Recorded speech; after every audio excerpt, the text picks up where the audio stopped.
Hello दोस्तों, मैं Sunil Sutar, junior account assistant Indian railway, आप सभी का अपने यूट्यूब चैनल एसएस क्लासेस पे स्वागत करता हूं। तो दोस्तों, आज अपने परसेंटेज की जो सेकंड क्लास है वो अपने इसकी करेंगे दोस्तों। ठीक है, तो क्योंकि कल इसकी एक क्लास अपने कल डाल दी थी, आज अपने इसकी दूसरी क्लास करेंगे। तो पहले में अपने 4 टाइप के सवाल इसके कर लिए थे दोस्तों। कितने टाइप के? 4 टाइप के सवाल इसके कर लिए थे और आज इसके 4 टाइप के सवाल और करेंगे। इसमें काफी अच्छे अच्छे सवाल है, इसलिए मैंने इसको 2 पार्ट के अंदर रखा है। ठीक है ना, क्योंकि परसेंटेज काफी इंपॉर्टेंट टॉपिक है दोस्तों। ये हर कोई टॉपिक होता है उसके अंदर इंक्लूड हो जाता है। 2 क्लास रखी है, टाइप कितनी होगी? टोटल 8। तो आज की क्लास के जो टाइप है दोस्तों काफी इंपॉर्टेंट है। कल के भी आपने देखे होंगे, अच्छे क्वेश्चन है, अच्छे टाइप है और एग्जाम में एग्जैक्टली आए हुए क्वेश्चन है, वो क्वेश्चन मैंने लिए। तो क्लास को पूरी देखना, अच्छे से देखना दोस्तों, क्योंकि क्वेश्चन आपको पता होना चाहिए किस तरीके से पूछे जा रहे हैं। ठीक है ना, आपको तैयारी कर लेना ही एक जरूरी नहीं होता, इसके लिए देखना होता है कि एग्जाम में क्या पैटर्न आ रहा है, किस तरीके से सवाल बनेंगे और वो आपको कैसे टैकल करने हैं। ठीक है, तो चलिए बिना किसी देरी के क्लास को स्टार्ट करते हैं और सारे क्वेश्चन बढ़िया तरीके के, बढ़िया लेवल के क्वेश्चन है, अच्छे से वीडियो को लगाना। तो इसके पहले दोस्तों, अगर आप चैनल पे नए हो तो चैनल को सब्सक्राइब कर लो और बेल आइकन पे क्लिक जरूर कर लें, जिससे आपको वीडियो की नोटिफिकेशन समय पर मिलती रहे। और वीडियो अच्छी लगे तो दोस्तों लाइक कर दिया करो पहले ही, या वीडियो के लास्ट में। अपने बीच में लाइक सब्सक्राइब कोई बात नहीं करते हैं, अपने ओनली टॉपिक से रिलेटेड ही बात करते हैं। आपने देखा होगा कोई अपने टाइम खराब नहीं करते हैं। ठीक है, चलिए क्लास को स्टार्ट करते हैं। आज है दोस्तों आपका सक्सेसिव वाले सवाल। ठीक है, इसके अंदर दोस्तों एक फॉर्मूला आता है कि सक्सेसिव का फॉर्मूला आपने पढ़ा होगा, x plus y plus x into y upon कितना 100। ये होता है दोस्तों इफेक्टिव रेट, बोलते हैं इसको। क्या बोलते हैं? Effective rate. ठीक है, या इसको सक्सेसिव बोल देते हैं। अब ये किसमें लगता है? जैसे 2 परसेंटेज दिए होंगे, x% और y%, तो आप इसके अंदर लगा सकते हो दोस्तों। जब भी आपको इस प्रकार की कोई भी चीज मिले, 2 चीजों का प्रोडक्ट हो रहा हो, जैसे लंबाई इंटू चौड़ाई हो गया, है ना, प्राइस इंटू कंजप्शन हो गया, और भी बहुत सारे सवाल होते हैं, जैसे मान लो एफिशिएंसी इंटू टाइम हो गया, है ना। जो भी प्रोडक्ट होगा ना दो चीजों का, उनमें ये सक्सेसिव का फॉर्मूला लग जाता है। ओके, चलिए अब अपने क्वेश्चन पे चलते हैं। देखो, 2 क्रमागत छूट 12% और 5% के समतुल्य है, एकल छूट कितने परसेंट की है? दोस्तों ये सवाल करोगे तो आपको पता होगा। देखो, छूट दे रहा है, इसका मतलब दोस्तों 12% की छूट दी है और 5% की छूट दी है। इसके अंदर देखो दोनों ही परसेंटेज क्या है? माइनस के अंदर है। तो पहला x माइनस का 12, दूसरा माइनस कितना हो गया? 5। प्लस है तो प्लस लिखेंगे, माइनस है तो माइनस लिखेंगे। यहां पे क्या आएगा दोस्तों? प्लस आएगा। क्यों? क्योंकि देखो यहां पर 12 इंटू 5 करोगे, -5, ये भी क्या है? माइनस के अंदर है। ठीक है, अपॉन कितना आएगा? 100%। 100 लिख दो सीधा। अब इसको सोल्व करो, 12 और 5 कितना हो गया? 17। किसके? माइनस के। प्लस 12 5 60, ये पॉजिटिव हो जाएगा दोस्तों, माइनस माइनस, तो 60/100, है ना। तो 6/10 लिख दूं क्या सीधा? ये पॉइंट लग जाएगा तो 17 पॉइंट, देखो 17 में से 0.6 माइनस होगा, माइनस के 17 है और प्लस के 0.6 है, तो ये 16.4 आपका परसेंटेज के अंदर क्या आ जाएगा? इसका इफेक्टिव रेट आ जाएगी। अब दोस्तों ये एक सवाल मैंने आपको समझा दिया। अब आपको जब भी करना हो तो इसमें अंदर अगर आपको छूट दे रखी है तो आप क्या करो दोस्तों, 12 plus 5 minus 12 into 5 divide by 100। ठीक है, आपको पता होगा बार माइनस लगा लिया करो इसके अंदर। तो 12 और 5 17 और 0.6 माइनस करोगे तो 16.4 इसका डायरेक्ट आंसर आ जाता है। ठीक है, चलिए नेक्स्ट पे। सोहेल ने अपने खर्चों में 25% की कमी की, उसके बाद में उसने खर्चों में 10% की और कमी की, उसके खर्चों में कुल मिलाकर कितने प्रतिशत की कमी हुई? देखो पहले भी इसने कमी की है, दोनों माइनस की है, तो आप इसके अंदर क्या लगा सकते हो? -25 -10 प्लस 25 इंटू 10/100 कर लग सकते हो, या फिर आप 25 प्लस 10 यहां माइनस लगा दो और बार माइनस लगा लो ब्रैकेट के। क्यों? आपको पता है कमी है, ये किसको इंडिकेट करता है? कमी को। और ये कितना आएगा? 25 इंटू 10 डिवाइड बाई 100। अब इसको सोल्व कर लो। 0, 25 और 10 35, 35 में से ये कितना आएगा? 2.5 माइनस कर दो तो कितना आ जाएगा? 30। इसका 25 35 हो गया ना, 35 में से ये माइनस कर दो कितना आ जाएगा 0 2 सॉरी 5 आएगा ना, यहाँ 2 और ये आ जाएगा 3, तो 32.5 आपका आंसर आ जाएगा। ओके, बाकी दूसरा इसका ये तो है इफेक्टिव रेट वाला तरीका। दूसरा 25% की कमी का मतलब दोस्तों 1/4 की कमी, 4 था पहले तो अब कितना हो गया 3। 10% की कमी का मतलब 1/10, तो 10 से कितना हो जाएगा 9 हो जाएगा। अब इनको गुणा करो 40, 40 से ये 9 3 27 रह गया, कितने की कमी हुई 13 की, कितने पर 40 पर, गुणा में 100%। ओके, 0 से 0 कट गया, 13 चौके कितना आया 13 130 है ना, सॉरी 130 आ गया, डिवाइड बाई 4, डिवाइड करो 4 3 12, 4 दूनी 8 और 4 5 20, तो 32.5% आप ऐसे भी इसका निकाल सकते हैं। नेक्स्ट, एक वस्तु की कीमत 25% घट जाती है, मूल कीमत को बनाए रखने के लिए नई कीमत को कितना बढ़ाना होगा। देखो आपने क्या किया, एक तो आपके पास ओल्ड कीमत थी, एक क्या है दोस्तों न्यू कीमत है। ये इस टाइप का सवाल है, एक सवाल कर लो अपने आप चीजें समझ क्लियर हो जाएगी। 25% कमी का मतलब 100 की चीज थी, तो वो 25 की कमी करने से कितने की होगी दोस्तों 75 की होगी। अब कहता है कि नई चीज को वापिस देखो, मूल कीमत को बनाए रखने के लिए, मूल कीमत इसकी ओल्ड मूल्य ये था ओरिजिनल प्राइस, तो नई कीमत, नई को कितना बढ़ाना पड़ेगा, आप बोलोगे सर 25 बढ़ाना पड़ेगा 100 तक जाने के लिए, ठीक है, कितने से 75 से, भी आप 25 बढ़ा रहे हो, किस में ऐड कर रहे हो 75 में। ओके, गुणा में कितना 100%, इसको काटो 25 दिया 75, 25 चौका 100 और 25 चौके 100 बटे कितना आ गया 3, 100 बटे 3 इसका डायरेक्ट आंसर दिया हुआ है, या फिर आके आपको दे सकता है 33.33%। क्या बात समझ आई क्या सभी को, ठीक है। अब जितने परसेंट की कमी कर दी तो आप इसको वापस बढ़ा सकते हो, वहीं से बढ़ा दो। अब इसको दूसरा तरीका दोस्तों, इसका रेशियो बना लो, 25% का फ्रैक्शन वैल्यू 1/4, 4 में 1 की कमी हुई, कितने में 3 हो गया नया प्राइस। अब कहता है नए को वापिस 4 बढ़ाना है मेरे को, कितना बढ़ाना पड़ेगा 1, किससे बढ़ा रहे हो जो आपके पास नए है उससे, गुणा में 100%। भी आप नीचे क्या आएगा, जिससे आप वृद्धि कर रहे हो या कमी कर रहे हो, कि आपको वापिस मूल कीमत पर जाना है, तो आप इसमें ऐड कर रहे हो कितना 1, किस में ऐड कर रहे हो 4 में ऐड कर रहे हो या 3 में ऐड कर रहे हो, आप बोलोगे सर 3 में, तो 3 आएगा नीचे, तो कितना आ गया 33.33% आंसर आ जाएगा। ओके, नेक्स्ट, ये दोस्तों 2-3 सवाल थे जो मैंने करवा दिए आपको। अब अपने चलते हैं उपभोग वाले जो सवाल होते हैं। उपभोग का मतलब दोस्तों चीनी वाले, है ना, चावल वाले, या कोई भी दाल दे देगा, आटा दे देगा, ये दाल वाला आ गया, कुछ भी दे देगा आपको कि इनकी कीमत में इतने परसेंट की वृद्धि होगी, इतने परसेंट की कमी होगी, या फिर कंजप्शन में इतने परसेंट की वृद्धि होगी। तो इनमें दोस्तों एक ही फॉर्मूला होता है, एक्सपेंडिचर इक्वल टू क्या होता है, price into consumption. Expenditure equal to price into consumption. चलिए सवाल पे चलते हैं, आपको चीजें क्लियर हो जाएगी।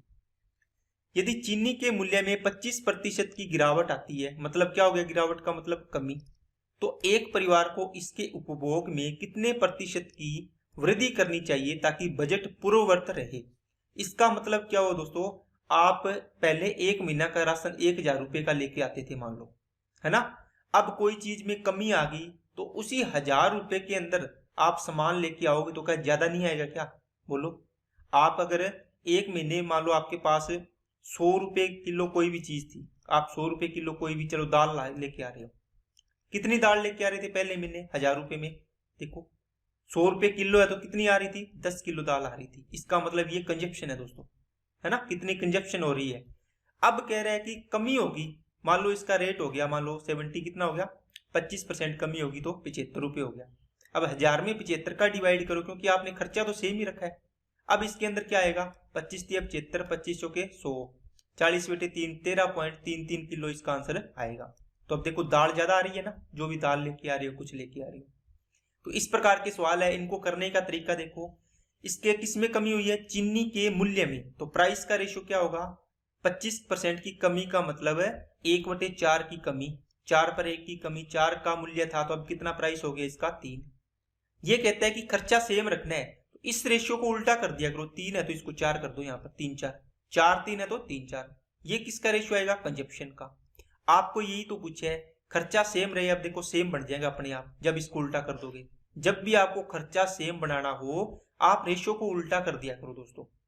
बात समझ आ गई क्या? 4×12, 4×12 रुपए कि ये क्या पूछा है, इसके उपभोग मतलब कंजप्शन में कितने की वृद्धि की जानी चाहिए ताकि खर्चा सेम रहे। आप बोलो सर 3 से हमने 4 किया है, 1 की वृद्धि की है, किस पर? 3 पर, गुणा में 100%।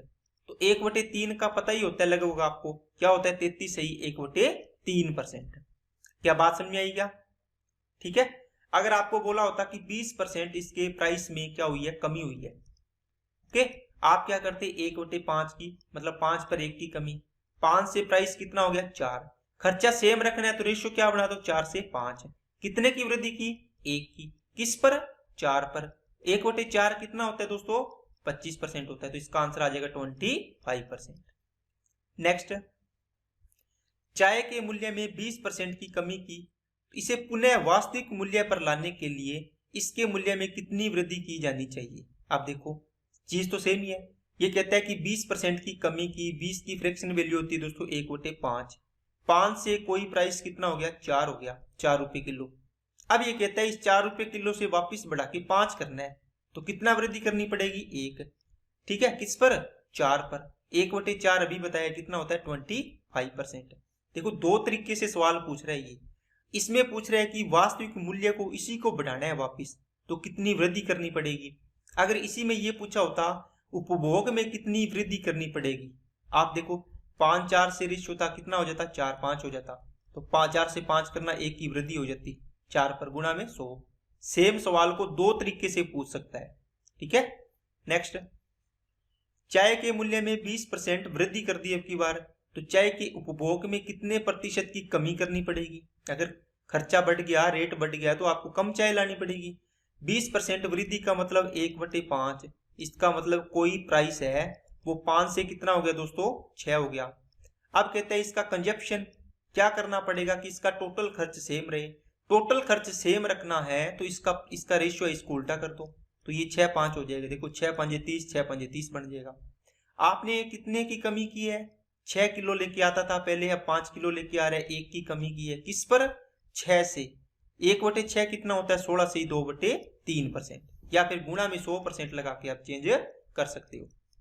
नेक्स्ट, चीनी की कीमत में 20% की कमी होने पर, ये दोस्तों इंपॉर्टेंट सवाल है, अब की बार ये सवाल जरूर आ सकता है, पहले भी आया हुआ है। 20% की कमी की, देखो किसमें? प्राइस में। इसका मतलब प्राइस के अंदर क्या हो जाएगा? 5 से कितना हो जाएगा दोस्तों? 4 हो गया।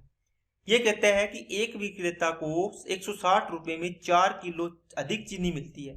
इसका मतलब क्या हुआ? अरे प्राइस कम हो गया, जैसे चीनी का मान लो आप 40 रुपए किलो लेके आते थे, अब 35 रुपए हो गया, तो अब ज्यादा चीनी आएगी ना। इसका मतलब कंजप्शन का रेशियो क्या हो जाएगा? 4 से कितना हो जाएगा? 5। आप बोलो सर इसने बोला ही नहीं भी सेम रहे। दोस्तों इसने बोल तो दिया 160 रुपए में 4 किलो चीनी अधिक चीनी मिलती है। इसका मतलब पहले भी 160 खर्च कर रहा था ये, और अब भी 160 रुपए खर्च कर रहा है ना। तो इसमें चीनी क्या आ जाएगी? ज्यादा आ जाएगी। इसका मतलब टोटल खर्च कितना है? सेम है। कितना बढ़ा दिया? 1। 1 की वैल्यू कितने के बराबर है? 4 किलो के। देखो ये किसका है? ये 4 किलो है, तो अब कितनी होगी? 5 किलो ला सकता है। 1 की वैल्यू 4 किलो, 4 की वैल्यू 16 किलो, 5 की वैल्यू 25 किलो। आपको क्या पूछा है? चीनी का मूल मूल्य क्या था? देखो टोटल मूल मूल्य इसका क्या था? 5 पार्ट था। अब बताओ 160 रुपए इसके पास टोटल थे, 16 किलो ये चीनी लेके आ रहा था पहले, किस रेट से ला रहा था? 10 रुपए प्रति किलो। ये तो इसका ओरिजिनल प्राइस आ गया। अगर आपको पूछा होता कि इसका नया प्राइस बताओ, आप बोलो सर 160 रुपए लेके गया था, उसमें भी ये है ना, अब इसमें 25 किलो चीनी लेके आ रहा है, तो इसका 25 का डिवाइड कर दो। सॉरी 5 चौके 20 है क्या? सॉरी 1 की वैल्यू 4, तो 5 की वैल्यू 20, तो 20 का डिवाइड कर दो, तो 20 8 160। अब कितना आएगा? 8 रुपए प्रति किलो ये चीनी लेके आ रहा है, तो ये आंसर आ जाएगा। तो जो आपको पूछा है वो आप इसके अंदर आंसर दे सकते हैं। नेक्स्ट, यदि ए का वेतन बी के वेतन से 20% कम है, देखो ए और बी है दोस्तों, किसके वेतन से? आपको बताया तुलना किससे हो रही है? बी से। तो ये इसको 1/5 लिखोगे तो नीचे क्या है? 5। ये किसकी वैल्यू होगी? बी की। अब आपको देखना है कि 5 में ऐड करके वैल्यू आएगी ए की या कम करके आएगी। अब यहां देखना है 20% कम है, किससे? बी से। बी 5 है तो इससे 1 कम कर दो, कितना हो जाएगा? 4। तो बी का वेतन कितना है? बी का वेतन 5। ए के वेतन का से कितने प्रतिशत अधिक है। कितना अधिक है दोस्तों, देखो अधिक या कम पूछा हो तो आपको डिफरेंस देखना है। एक अधिक है किसके वेतन से, ए के वेतन से, तो ए की तुलना कर रहे हो ए से, तो ए नीचे आ जाएगा। 1/4 कितना होता है, 25% होता है। अगर आपको पूछा होता बी का वेतन ए के वेतन का कितना परसेंट है, आप क्या करते, किससे तुलना कर रहे हो, ए के वेतन से। ए का वेतन का कितना है, तो मतलब नीचे आएगा ए की वैल्यू कितनी 4, इसका कितना है बी का वेतन 5, गुणा में 100%। अब इसको सोल्व करोगे तो कितना आ जाएगा 125%। क्या बात समझ में आई क्या सभी को। नेक्स्ट, तो ये दोस्तों आपके सवाल थे इसके, ठीक है। ये तो वैसे भी आप कर सकते हो, आपको पता ही होगा। ये चीनी वाले सवाल है, इसमें आपको थोड़ा सा ध्यान से देखना है। नेक्स्ट है दोस्तों मेंसुरेशन पर जो क्वेश्चन आते हैं परसेंटेज के, कैसे, जैसे आपको बोलेगा आयत की लंबाई दे दी, चौड़ाई दे दी, आपको बोलेगा लंबाई में वृद्धि कर दी, चौड़ाई में भी वृद्धि कर दी, तो ओवरऑल इसके एरिया पर क्या इफेक्ट पड़ेगा। ठीक है, लंबाई में वृद्धि कर दी, चौड़ाई में वृद्धि कर दी, तो बताओ एरिया पर क्या प्रभाव पड़ेगा। या बोलेगा लंबाई में कमी, चौड़ाई में वृद्धि, या दोनों में कमी कर दी, एरिया पर क्या, चौड़ाई में वृद्धि, इसमें कमी, तो एरिया पर क्या। ठीक है, या फिर एरिया बता देगा, एरिया बढ़ गया, ये भी बढ़ गया, तो इसमें बताओ क्या, या ये बढ़ गया, ये कमी होगी, इसका बताओ ये कमी होगी, है ना। ये सारी चीजें आपको दे सकता है, और ये क्वेश्चन करोगे तो आपको पता चल जाएगा कैसे अपने को सोल्व करना है। नेक्स्ट, यदि वर्ग की भुजा 30% बढ़ा दी जाए तो उसके क्षेत्रफल में वृद्धि की प्रतिशतता ज्ञात कीजिए। देखो वर्ग होता है, तो वर्ग में तो चारों भुजाएं क्या होती है दोस्तों, बराबर होती है। 30% की फ्रैक्शन वैल्यू 3/10, इसका मतलब बढ़ा दी तो मतलब +3 होगा, कमी करोगे तो माइनस लगा देना। कोई भुजा 10 थी पहले, अब कितनी होगी 13 होगी। ये तो है साइड का रेशो, है ना। पहले कितनी थी 10, अब कितनी होगी 13। क्षेत्रफल पूछा तो वर्ग का क्षेत्रफल क्या होता है a², तो आप यहाँ भी a² बना दो, 10 का स्क्वायर कर दो, 13 का स्क्वायर कर दो, 169 कर दो। यहाँ इसको क्या आ जाएगा 100 आ जाएगा। कितना आ जाएगा 100 से 169 हो गया, 69% की क्या होगी दोस्तों वृद्धि होगी, तो ये आंसर आ जाएगा आपका। बाकी आप इसको सक्सेसिव से कैसे कर सकते हो, 30 plus 30 plus 30 into 30 divide by 100 हो जाएगा, बस एक लाइन में आंसर आ जाएगा आपको। 0 से 0 कट गया, 30 और 30 60 और 3 3 9, 69% आ गया। ठीक है, जब भी दो चीजों का प्रोडक्ट हो, गुणा हो, तो आप इसके अंदर सक्सेसिव वाला फॉर्मूला दोस्तों लगा सकते हो। ठीक है ना, x plus y plus x y by 100। Next, यदि वृत्त की त्रिज्या में 25% की कमी कर दी जाए तो इसके क्षेत्रफल में क्या होगा। दोस्तों कमी होगी, कितनी वृद्धि होगी वो पूछा है। तो आपने देखा कि सर दो, जैसे वर्ग का क्षेत्रफल था a², है ना, भुजा स्क्वायर। वर्त का क्षेत्रफल क्या होता है πr², तो पाई तो कांस्टेंट होता है, लेकिन लंबाई क्या है, ये है त्रिज्या, तो इस पर फर्क पड़ेगा। ये तो 22/7 आप कहीं भी ले जाओ पूरी ब्रह्मांड में 22/7 ही रखना, इसका मान तो रखोगे ना। तो डिपेंड किस पे कर रहा है क्षेत्रफल, r² पर। तो देखो r इंटू आर दो चीजों का प्रोडक्ट हो रहा है, तो इसमें भी आप लगा सकते हो 25 plus 25 minus 25 into 25 divide by 100 आ जाएगा। वही तरीका आपको डिस्काउंट वाला बताया था इसके अंदर, है ना, जो उसमें छूट दे रही थी। 25 और 25 है 50, 50 में से ये 625/100, इसका मतलब 6.25 इसमें से कम होगा, कितना हो जाएगा 7 कम करो 43.75 आंसर आ जाएगा इसका। कहाँ है, ये रहा। बाकी आप दूसरा तरीका, 25% की कमी का मतलब 1/4 की कमी, 4 से कितनी होगी 3 होगी, ये रेडियस का रेशियो है। लेकिन आपको चाहिए क्षेत्रफल, दो क्षेत्रफल में r² आता है, तो r² बनाओ इसको, 4 चौके 16, और ये कितना हो जाएगा 3 3 9, कितने की कमी 7 की, किस पर 16 पर, गुणा में 100%। इसको सोल्व करो, आपका 43.75 आंसर आ जाएगा। नेक्स्ट, अब देखो आयत का आ गया। आयत की लंबाई 15% बढ़ा दी, चौड़ाई 20% घटा दी, तो आयत के क्षेत्रफल में प्रतिशत परिवर्तन ज्ञात कीजिए।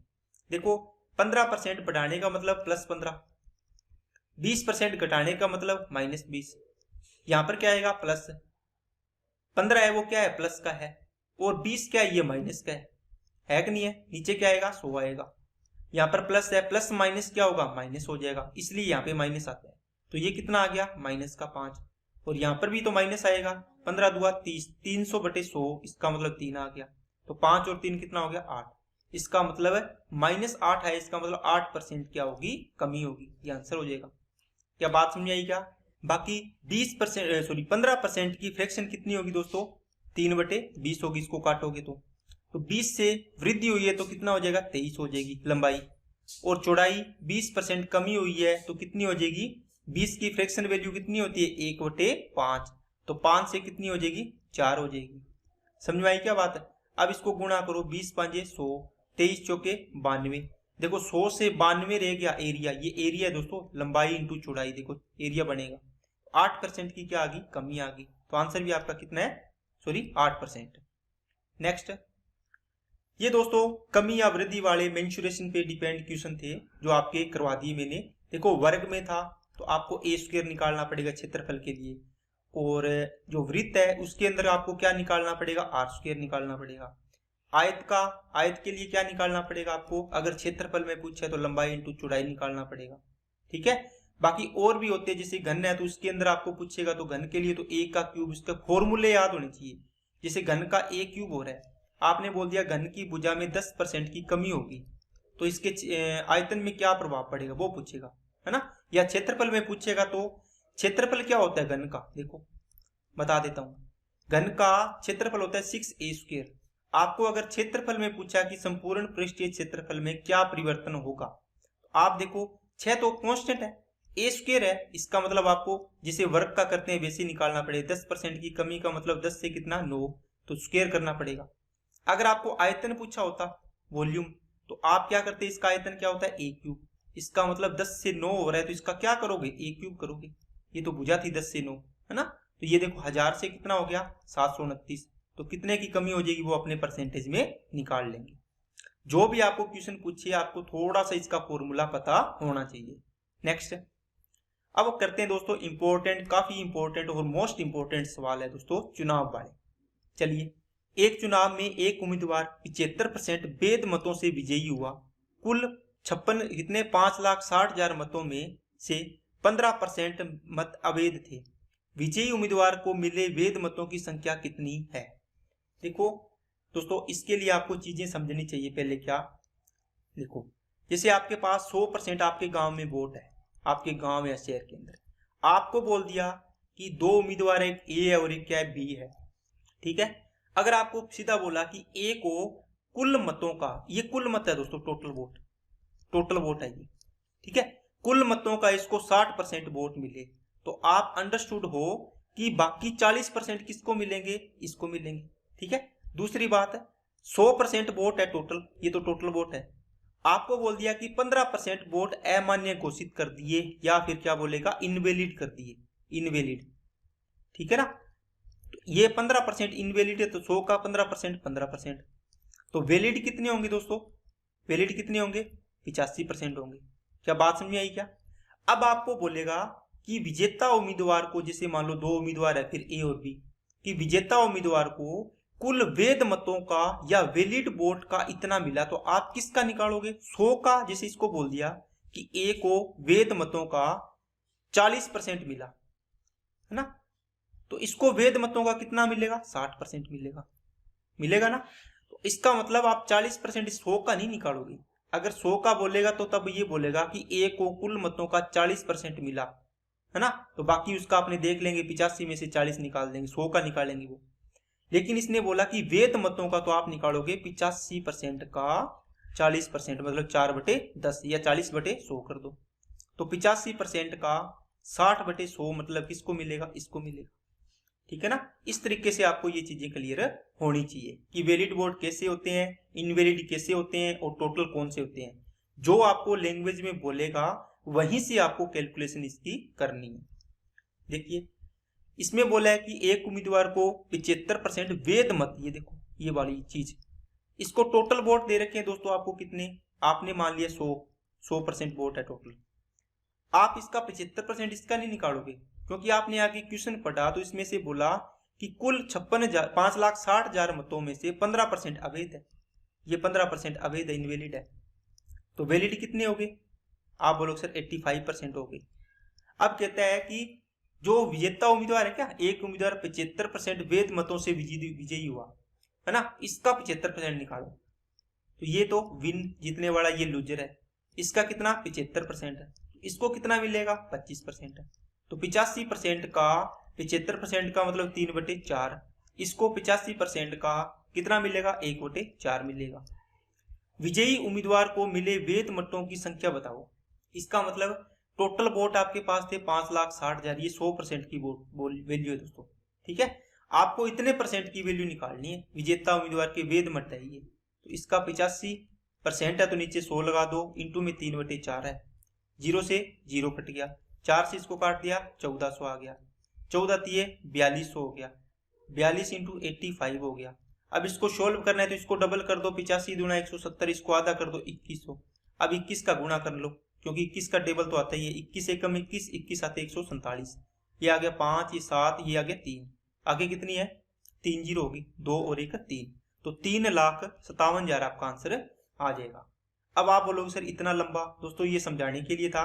अब इस सवाल को आपको अगर शॉर्ट में करना हो तो आप कैसे करोगे, देखो शॉर्ट के अंदर अगर आपको करना है दोस्तों, आपको दिया हुआ था टोटल कितना 5,60,000, 5 लाख कितना 60,000, इसने बोला कि 15% अवैध है, तो 85% क्या होंगे दोस्तों वेद होंगे, होंगे कि नहीं होंगे, ये वेद आ गए। अब कहता है विजयी उम्मीदवार का बताने वोट कितने, तो विजयी को कितने मिले हैं वेद का, ये वेद ही है वैलिड, इसका 75 मिले है तो 3/4 निकाल दो, एक लाइन में आपका आंसर आ जाएगा 0, इसको काटा 1400। अब वही चीज देखो कैलकुलेशन आ गई जो यहाँ पे किया, ठीक है ना। नेक्स्ट, किसी चुनाव में एक उम्मीदवार को 62% वोट प्राप्त हुआ और वह 35,640 वोटों से चुनाव जीत गया।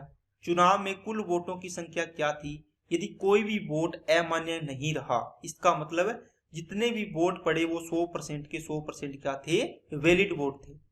अब एक को मिले 62% जीतने वाले को, तो दूसरे को कितने मिले होंगे 38% मिले होंगे, क्योंकि टोटल तो 100 होना चाहिए ना, ठीक है।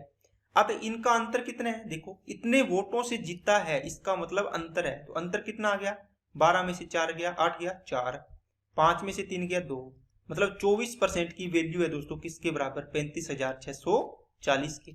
आपको पूछा है टोटल वोट बताओ 100%, तो 35,640 डिवाइड बाई कितना 24, इंटू में कितना आ गया 100, 24 का डिवाइड करो दोस्तों इसमें, 24 एकम 24, 11 बच गए, 6 उतार लिया, 24 चौके 96, कितना बच गया 20, फिर यहाँ से 4 उतार लिया, 24 8 192, तो ये कितनी बार गया 4 बार गया था पहले, 8 बार गया 192, 8 और 4 12 बच गया, यहाँ से 0 उतार ली, 24 5 120, तो 1,48,500 इसका आंसर आ जाएगा।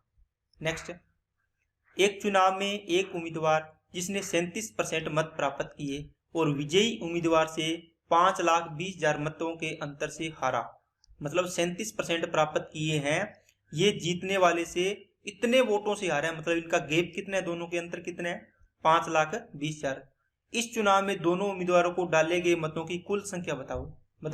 100% टोटल थे, एक को मिले हैं दोस्तों 37%, एक को मिले हैं कितने मिले होंगे 63% मिले होंगे, है ना।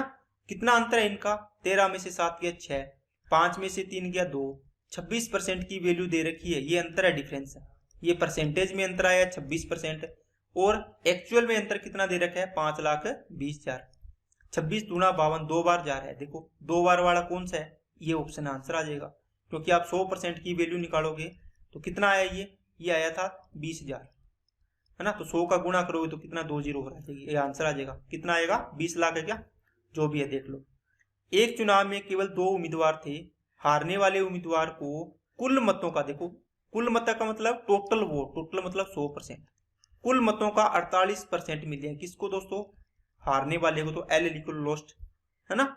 उसके प्रतिद्वंदी को 6,000 मत अधिक मिले, इसका मतलब इनका डिफरेंस दे रखा है, अभी ज्यादा किसको मिले हैं 6,000 मत से जीता होगा वो, उसने 3% मतों के अंतर से जीत हासिल की। अब आपको इसके अंदर एक को 48% मिले हैं, तो आप इसके अंदर ये नहीं बोल सकते कि सर 100 में से 48 गए तो 52 इसको मिल गए होंगे, है ना, क्योंकि अभी तक अपने जो भी क्वेश्चन है पूरा पढ़ा करो दोस्तों। आगे इसने क्या बोला है, इसका अंतर दिया है कि ये दूसरा जो जीतने वाला उम्मीदवार है ना, ये 3% के अंतर से जीता है, इसका मतलब क्या हो गया, इसको 48 मिले हैं तो इसको कितने मिले होंगे 51 मिले होंगे। अब इन दोनों को ऐड करोगे तो कितना बढ़ेगा? आप बोलो सर 99% बढ़ेगा। इसका मतलब 1% कहाँ गया? आप बोलोगे सर इनवैलिड हो गया होगा। क्या हो गया होगा? इनवैलिड हो गया होगा। इस 1% की वैल्यू पूछिए आपको कि अमान्य मतों की संख्या बताओ कितनी है। समझ में आई? तो 3% की वैल्यू कितनी दे रखी है इसने? 6000। तो आपको 1% की वैल्यू निकालनी है। 3 का डिवाइड करो, कितना आ जाएगा? 2000 आंसर आ जाएगा आपका। कहाँ है? ये रहा। नेक्स्ट, एक चुनाव में 35% मतदाताओं ने उम्मीदवार पी के लिए मतदान किया, जबकि शेष में से 50% मतदाताओं ने उम्मीदवार क्यू के लिए मतदान किया। देखो टोटल वोट कितने हैं? 100%। इसमें से कहता है कि पी को मतदान किया 35% ने, तो 35% कर दो। अब इसने बोला कि क्यू को मतदान कितना किया? रिमेनिंग का। तो बताओ 100 में से 35 के कितने बच गए? 65%। इस 65 का ये रिमेनिंग है दोस्तों, शेष। इसका 50% मतलब 1/2 कितना आएगा? 32.5%। ये किसको मिले हैं? क्यू को मिले हैं 32.5%। ठीक है। अब ये क्या कहता है? यदि उम्मीदवार पी को शेष मतदाताओं ने अपने मतदान नहीं दिया, ठीक है, 35% ने इसको दिया, 32.5 ने इसको दिया, बाकी ने वोट ही नहीं दिया, तो वो तो आप इनवैलिड मान लो, चाहिए उसको ऐसे मान लो कि वोट नहीं दिया। कहता है कि यदि उम्मीदवार पी को मत देने वालों और मत न देने वालों के बीच का अंतर 1000 था, ठीक है। अब देखो आपको 1000 डिफरेंस दिए, किसका डिफरेंस दिए? ये चीज सबसे इंपॉर्टेंट है, क्योंकि दोस्तों जो इसके अलावा उन्होंने तो वोट ही नहीं दिया ना, वो तो वोट डालने आए नहीं, तो इनवैलिड होंगे तो भी आप इसको ले नहीं सकते, है ना। आप वो तो बाहर चले गए, इसका तो ले ही नहीं सकते आप। तो किसमें से इसकी कैलकुलेशन करोगे?